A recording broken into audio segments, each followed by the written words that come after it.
April 22 ఒక బంగారు ఉదయం. లిడ్డర్ నది తన సాధారణ స్వరంలో ప్రవహిస్తోంది. పర్యాటకులు కెమెరాలు తీస్తున్నారు. పిల్లలు గొర్రెల్ని వెంటపడుతున్నారు. ఆ క్షణంలో కాశ్మీర్ గాయాలు మానినట్లు అనిపించాయి. అప్పుడు నిశ్శబ్దం పగిలిపోయింది. ఈ లోయ ఎప్పుడూ వినకూడని శబ్దం. తుపాకీ గుళ్ళు సైనికుల నుండి కాదు, నీడల నుండి నిస్సహాయ భారతీయులను వేటాడుతున్నాయి. మంచు తెల్లగా లేదు. ఇక ఒక మనిషి బ్రతికాడు. దయవల్ల కాదు, ఉద్దేశ్యంతో. అతను రక్తంలో కొట్టుకుంటుండగా భయోత్పాతకుడు గుసగుసలాడాడు.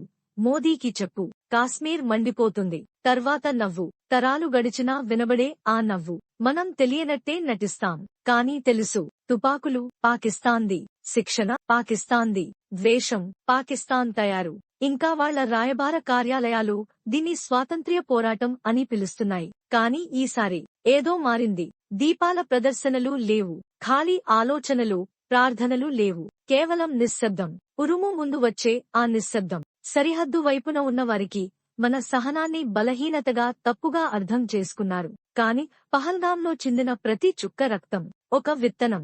దాని నుండి ఏమి మొలకెత్తుతుంది? న్యాయం. పర్వతాలు గుర్తుంచుకుంటాయి, నది గుర్తుంచుకుంటుంది. ఇప్పుడు మనం కూడా గుర్తుంచుకుంటాము.